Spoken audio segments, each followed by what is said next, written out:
This is Bruce Reyes-Chow, and you are again in my kitchen, this time not with BRC and friends, but I've been invited to have a conversation with some folks from this website and group called Masterin the Pastorin. So I'm just going to turn it on over to them, and they can tell you what we're going to be talking about for the next half hour.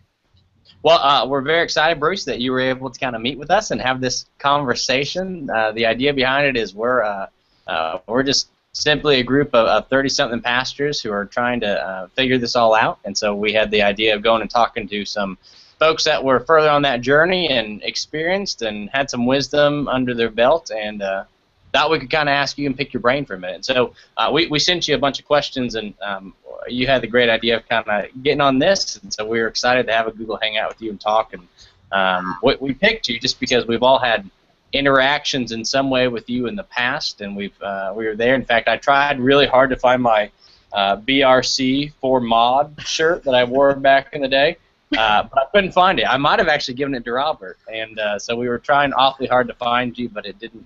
Couldn't find the T-shirt. But excited to be here with you, former moderator, longtime pastor, wonderful author with your 2 books out there. Just very excited to be talking to you today. So thanks for having us. Good to be here. And Rebecca joined us. Rebecca, you're a little backlit, so you look like you're in you're in a witness protection program there. No, Oh, there you go. There it is. Hey, it's Becca. Nice. Well, Ben, what else would you say about our site there? Robert or Becca, what did I miss? Well, our tagline, for those that want to check out our website/blog, our tagline is advice, mistakes, and reflections from a group of 30-something pastors. And truthfully, we don't have it figured out. We don't think we do, but we enjoy conversing via this blog. We're all across the nation, in fact, and some of us have changed calls recently. Some of us have gotten married. We're all sort of in those transition stages, and so we want to talk to folks. Brian had this great idea, talking to folks who have been in ministry for longer than we have and asking them some questions. So that's what we're doing today with Bruce. Well, Bruce, if you're okay with that, I got a list of questions that I originally sent you, but there's no reason we got to stick to it. But I'll just jumpstart, and then I think the 4 of us, we're just going to kind of keep throwing in questions at you, and you can answer. You can say pass. You can say anything you want to say, but remember, this is live, and it's recorded on there. So, but the first one just said, if you wanted to share with us just a memorable moment from your first year in ministry. Oh, memorable moment from my first year in ministry. So I remember an elder, Lucille Tobiasen, when I first got there within the first week, she said to me, "I've been an elder longer than you've been alive." And it was not in a let's share the memories. It was, to be clear, you are just one pastor in the line of folks who are going to come through this church. And so in some ways that was awful to hear. In many ways it was like, okay, this is a person that I'm going to have to prove myself to. And I thought that was actually, we became great partners in there, and she's probably 40 years older than me. But it was maybe not the way I would do that with new pastors, but it was her way of saying, I'm going to take you seriously, but you're going to have to earn that. Mm-hmm. Oh. Good stuff. Bruce, I have a question for you. What was some helpful advice that you were once given in your first year or 2 of ministry? Helpful advice. I was not the most teachable person coming out of ministry. I would like to think that I am now. I think there's when I first came out, I really felt like I had all the answers. That seems a little cliche, but I really was one of those folks that came out, and I'm like, I know what we need to do. And one of my mentors reminded me. He said, "You need to remain teachable." And it was in a moment where he also said, because right now you're not being that way. And I think that has always been my best moments in leadership have been when it's been evident that I've been teachable, and it didn't weaken my leadership. It didn't kind of take anything away from it at all. It said, I'm actually learning and adapting just as I hope the church does. And so my leadership was stronger out of that. And I'll never forget that. I think I want to be more teachable tomorrow than I am today. And if I could, for the length of ministry, I think if you can remain teachable, that goes a long way. Nice. Amen. When was the first time, Bruce, that you would say that you questioned going into ministry, or you kind of had a moment where you're like, whoops, wrong career choice? Never. I've always felt Jesus has said to no. So the first church that I served was an older congregation, and it did the whole thing of calling a pastor who was young and had at that point, we were fairly newly married, no kids, but, young family will become young. I mean, I think it's a natural thing to do, and there's an element that there's a little bit of truth to that. A lot of it is overload expectations, but we did grow, and what I learned, I wasn't equipped to handle the power dynamics. It's one of those things when people say we want young families, but we don't really want them, and we certainly don't want them invested here. I didn't do a good job. The session meeting, I remember that the session was 9, and it was 5 old-timers and 4 new people, and it became the bigger issues condensed down to, did we let Bruce have full access to the copy machine? And whether it was not a big church, we're 140 in worship, but we had grown, and it was all this stuff. And one of the elders, the argument was whether we put codes on the copy machine so that we knew who was making copies. Wow. And one of our younger type folks on the session just said, "That is bullshit." And I was like, you could have been like, wow, we were all thinking it, but this one said it. And that was the moment that it was about, is this really what I should be doing? I don't think I would have ever left at that particular, but it was one of those like, wow, this is exactly what we're talking about on the ground when we are doing things that other people see us and think, what the hell is going on in the church? Yeah. And that was one of those moments, like, I could be doing so many other things and arguing whether I had permission to make copies. I would have just formed another committee and said, take it, go for it. Yeah, exactly. But they wanted to control how many copies I made. Damn it, I wasn't going to let that happen either. Nice. Becca, you have a question? I do. I'll ask one. Bruce, what have you learned in terms of how best practices for dealing with conflict in a congregation? I really, conflict, like many people talk about it, it's not about resolution. I really think it's about conflict management.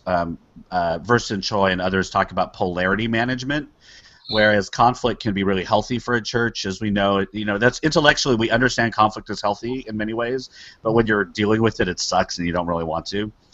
So I think for me, it was always, I had to remind myself that the sooner we dealt with it in healthy ways, the better long-term my life was going to be. Because if you let things fester, just like in any relationship, it's going to come out in weird ways, like the copier, right? If I would have got in front of things earlier, it would have never got to the point where that session meeting where it became about the copier. Right. And so I think that getting out in front of them and understanding the cultural realities of your congregation or the community you're working with, to know how conflict has been handled in the past, because it's not a blank slate. There's ethnic things, there's history of how conflict's been handled in the past. There's all these things that influence how you have to adapt the ways in which you go about addressing it. But addressing it early on just saves so much headache and stress and tears for later on. And it's one of the most difficult things to do, I think, is to say, I'm going to address this conflict now when it would be easier to just ignore it. And that's in any relationship, but especially in the church, that it's our role to really kind of turn conflict into healthy, to help people see the other side of the conflict, which can be so beautiful. And we're resurrection people. Little deaths, big deaths, see them to the next side of new life and new beginnings. Mm. Thanks. Bruce, you stood on the floor of General Assembly and you said one of your rules in ministry is no elephants in the room, and yeah. I thought that was just so wonderful, and I thought that addressed it. And I think that's one of the things that I think puts in the hearts a lot of the people out there on that day. So I think it was beautifully said, beautifully done. I think that's how you done a lot of your ministry with the conflict stuff. So I appreciate that from you. Thank you. With that being said, let me ask you, if you could have your choice of teaching any course to anybody fresh out of seminary that they had to pass through the Bruce Reyes-Chow course of choice, and you could teach it, what would you be teaching them? And so I guess another way of saying it would be, what do you wish seminaries were preparing us for better as we're looking out at that? And I think that's been something that we've been struggling with for the past few years as we're kind of coming out of seminary and getting into calls. Right. It wouldn't be any tactics and toolbox kind of class. You know, I think those are important, but it wouldn't be how to do these things. Like I think learning how to handle a budget is important, but I don't think that's a requirement of seminary. I think if I could help anybody to hone their skill of translating in terms of context. So how do you step into a church, a congregation, assess who's there, what's going on, what conversations do you have to understand its culture and its DNA, and then filter that through your own, and then be able to say, here's how we go about doing ministry together. So I would actually have people take something and try to unpack the context of that place, do another piece, which is who am I in ministry, and then where do those places converge and collide. And that's what then births how you do budget, how you do social media, how you look at worship, all of that. That I think that's a skill set that we don't allow people to lean into as much as we should, because that's really where I think where all the conflicts happen. Is you have one set of DNA of a congregation, and then you have this person come in, and then you don't even know what you're going to hit until you hit it. But if you develop those skills and practice that muscle of translating, then I think your all the other stuff will come out and will be a lot smoother. Yeah. Cool.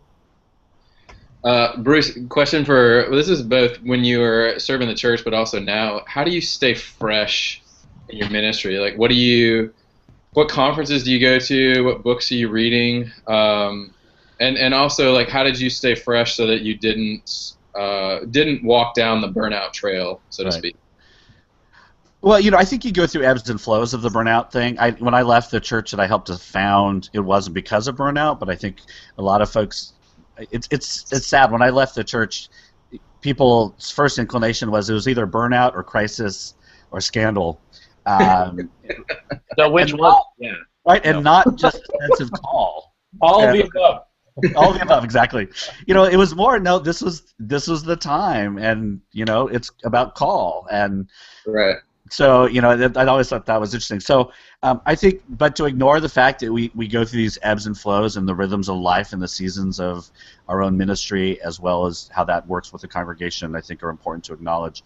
I'm really good at playing. I think there are a lot of great perks of being in the pastorate. You know, I think the downtime and the schedule that we have, that is, you know, I can't remember when I was part of a church. I can't remember the last time I went to like Costco on a Saturday, because I never had to, right? I could go do that stuff in the middle of the week. I mean, those kinds of things are huge blessings, and I would never feel guilty for doing personal things in the middle of the week, because that was a gift of the ministry. Because there are going to be days where you're up late at night, or you're called in the middle of something for crisis, and so I really encourage folks. You know, I think churches have to acknowledge that and get rid of the rigidity of our schedules that so many churches want. At the same time, those of us that may tend towards overworking have to really claim those spaces. So I tell folks, go to the movie by yourself. You know, go see all the stuff that nobody will go see with you, and just make sure that you tend to the fun parts of your soul. So I played golf the first few years of my ministry, and I would go and play once a week. I never got good enough that said I was playing too much, but I made sure that I went and played. I went and see. When I was actually serving, I would make sure I saw at least one movie a week, because you can't do anything but watch the movie while you're in there. You can't be on your phone. You can't be doing other things. I also have had a spiritual director throughout probably 80% of my ministry, and I think that is a huge piece. And I think everybody should have a spiritual director, or at least a group of colleagues that you can go away to and talk about anything without any agenda or fear of ramifications. Yeah. So I have a group that I meet with once a year, and we've been meeting for 15 years, and I've missed 2 of those meetings. There was a time we had funding, but over the last 10 years we haven't had funding. We all go on our own dime. And that group, we used to be called the Young Urban Pastors, and now we're just called the Urban Pastors. So that, and then I've had a paid kind of spiritual director for most of my ministry, which I think is also invaluable. Nice, thanks. Can I ask a question about blogging? Yep. We started up our blog, and we were going strong for about a year, blogging twice a week, and then which was incredible to me because we all are extremely busy. But then we kind of fallen by the wayside and starting things up again. But I know you blog religiously, and just wondering what advice you have for keeping that freshness to your blogs, and also just how much time you spend writing a blog, that kind of stuff, and where your ideas come from. Right.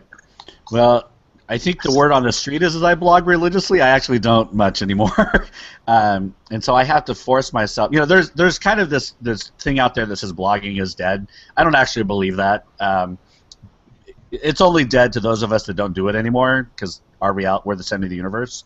So I think there's a couple ways to do it. So I've blogged the last 7 days straight because I'm doing a Lenten piece, and I didn't make it anything great. I just said I'm going to get back to journaling, and so I've just been journaling every night for the last 7 days, and I'll try to do it for all 40.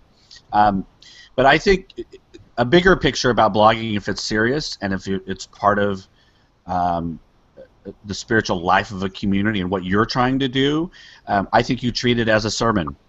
Right? Sunday comes around no matter what. You've got to do something. So everybody has that deadline, and you know that it's coming.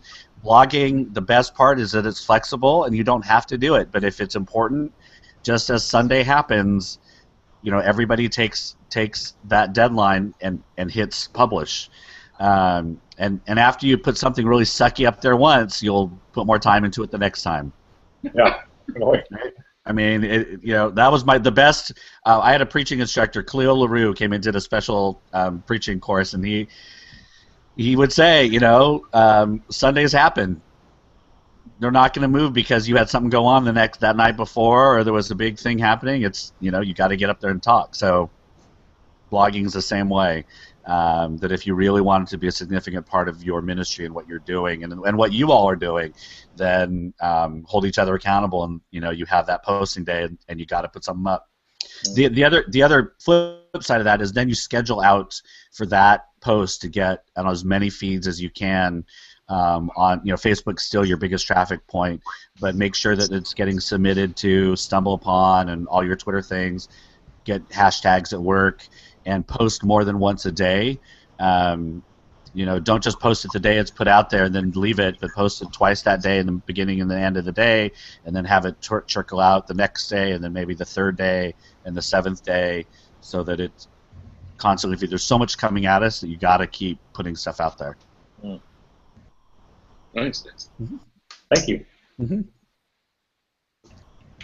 Bruce, in terms of blogging, as you reflect, and not just blogging, but speaking or writing, how have you handled knowing when to share stories and when not to? So, I mean, we're all fairly new in this call, in this career, and I don't want to tell stories that would be, it's the wrong time to share that story, kind of thing. Right. Does that make sense? I think, I do approach blogging as preaching, and so when they're not your stories to share, no matter how good they are and what a great point they make, I don't share them. I mean, I just think that some people are really, really clear about not sharing stories about their family.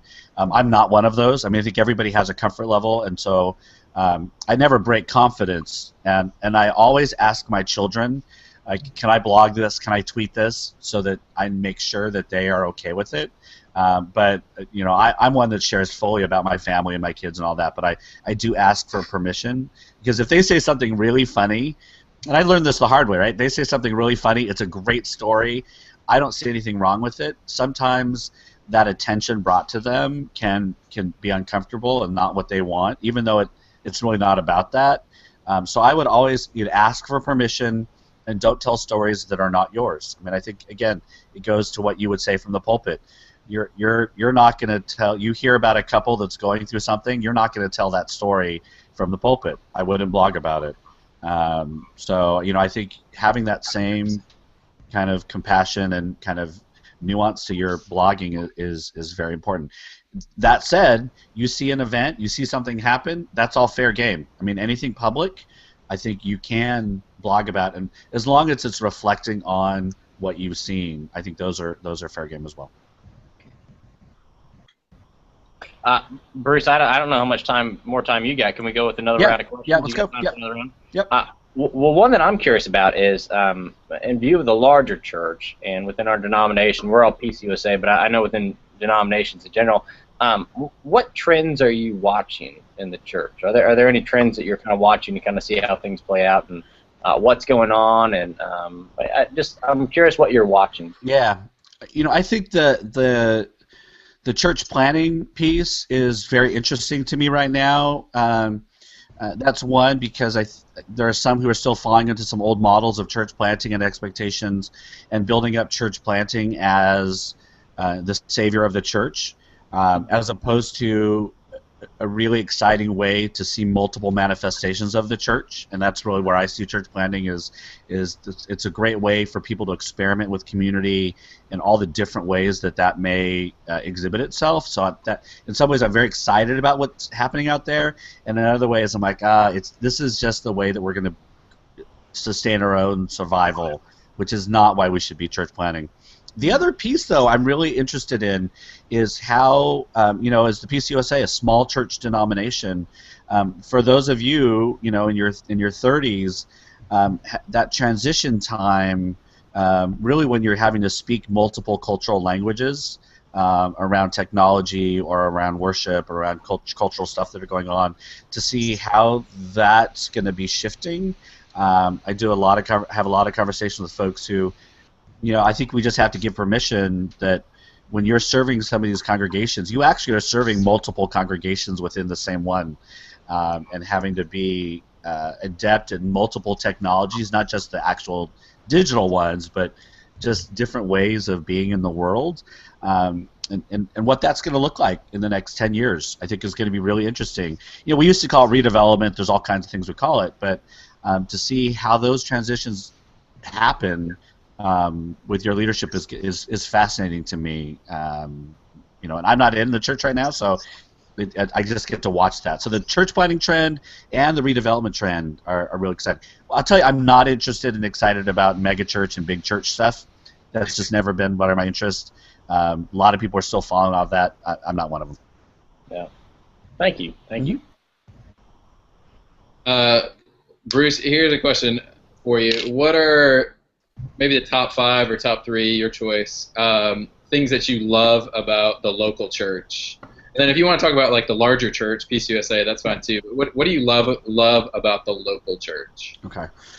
Well, let me do the PCUSA one real quick, and why denominations. I am one that is not. I don't think denominations are dead. I just think they're going to change dramatically, and I love denominations because at their best, it reminds me that I don't have to do everything, and that we are connected to each other and can do so much more through a denominational life than we can as an individual congregation or an individual pastor. That's in our best. Obviously there's lots of at our worst, but that's why I'm part of a denomination still. In terms of the local church, I think that.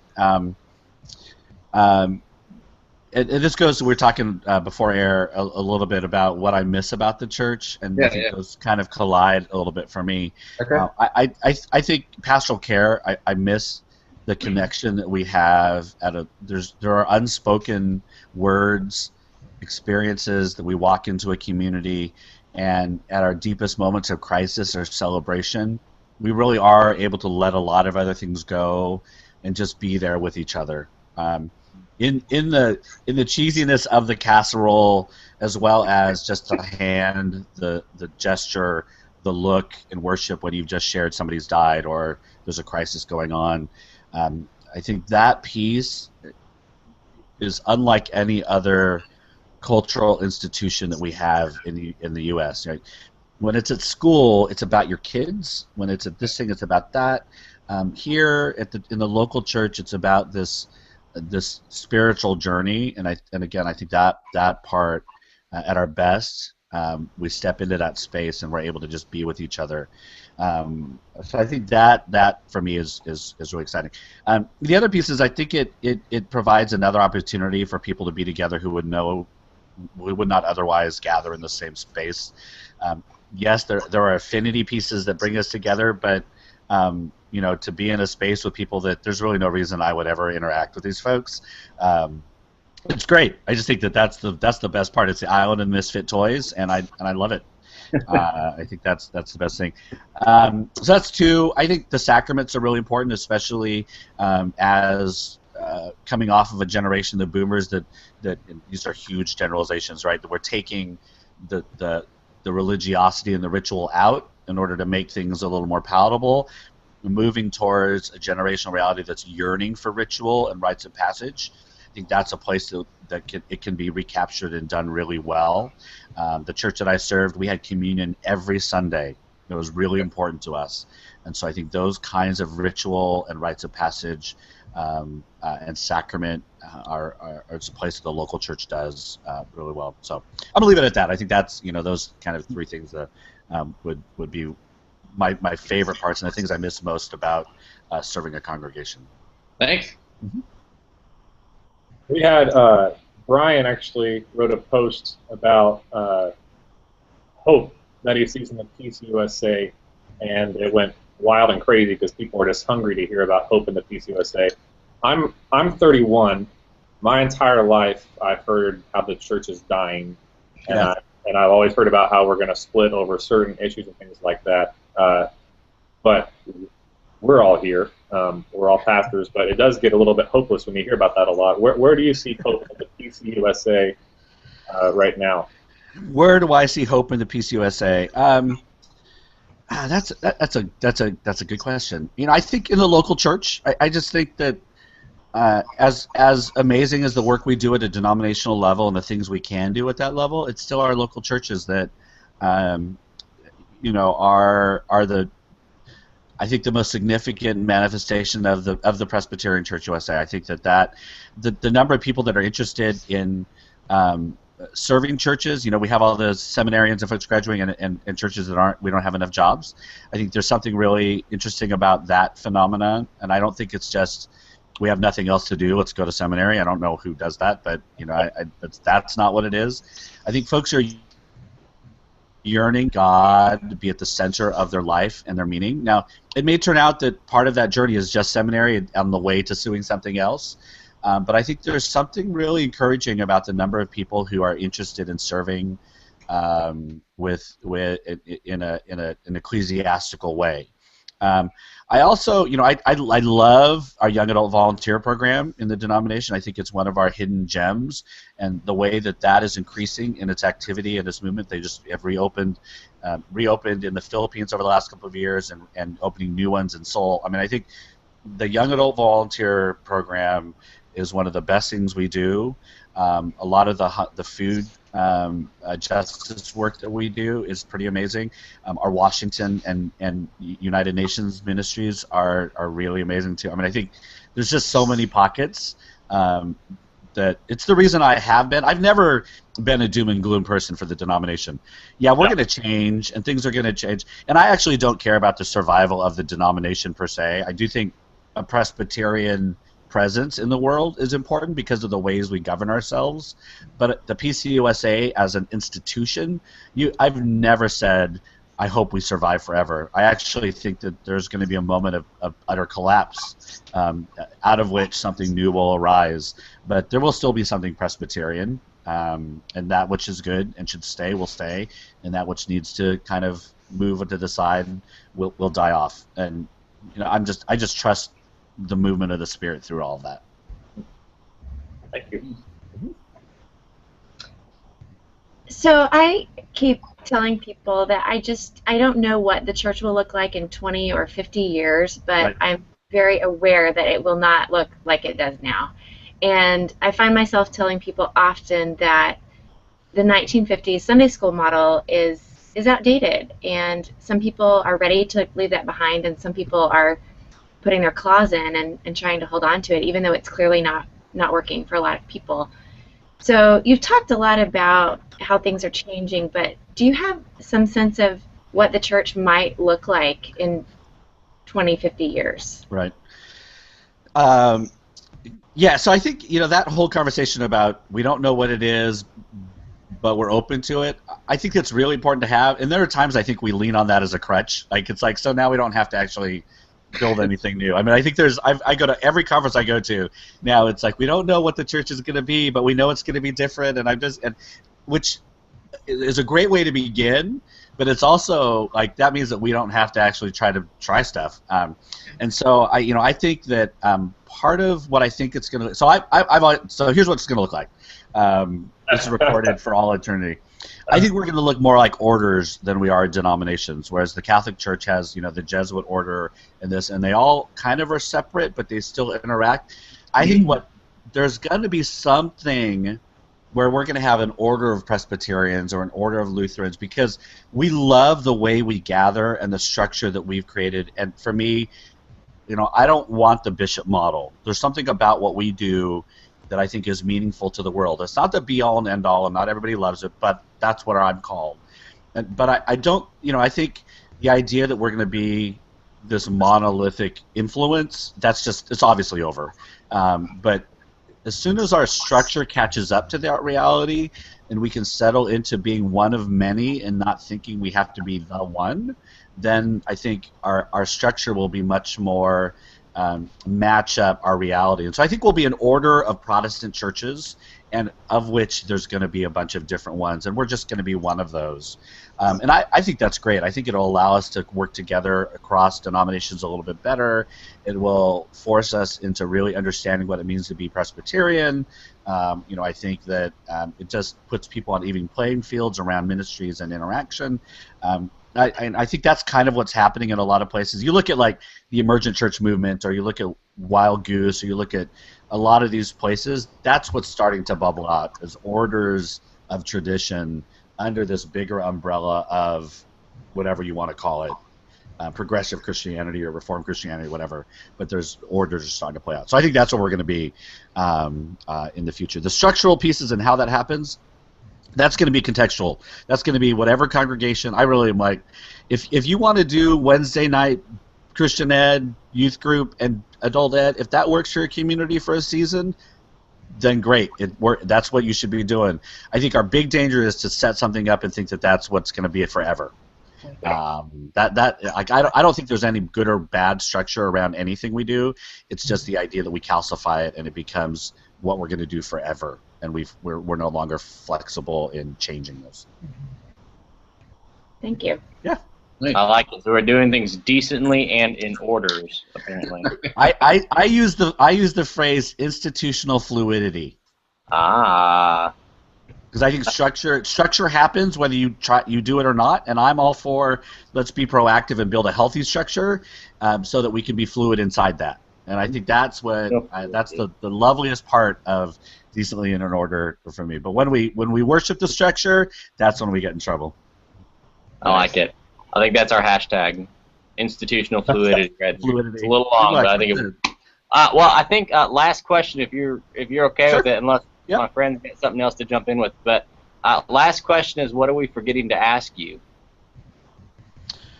So I would. The Oakland A's are going to win the World Series this next year. I'll make my predictions right now. So I'm actually going to fantasy camp. Not fantasy camp. Not yet. I'm going to spring training next week with my kids for the first time. Yeah, very excited about that. What did you forget to ask me? I think conversations about race, I think, need to happen in our denomination, especially in churches that have the choice not to have them. I think how we go about looking at our own privilege and how race impacts our denomination and the world. I think if I had to, the question would be, is there's one thing that people could preach about over the future, it would be race. I think that we compartmentalize it so much in our church, and many of us have the choice not to preach about it or talk about it. and we have to, in order to be part of the front edge of social change, we're going to have to train ourselves to talk about tough things like race again. And so I think, there you go. That'd be your question: is what do we need to preach on more? Yeah. Yep. Well, Bruce, I greatly appreciate you taking the time and talking to us, and this has been wonderful for me. It's been a delight, and we appreciate you. We appreciate your leadership for us in the past, even ways in which you're not aware of, in the formal and the informal ways, and very appreciative. Thank you. Great. Thank you. Thanks for having me. This has been a lot of fun. Thank you, man. All right. Take care.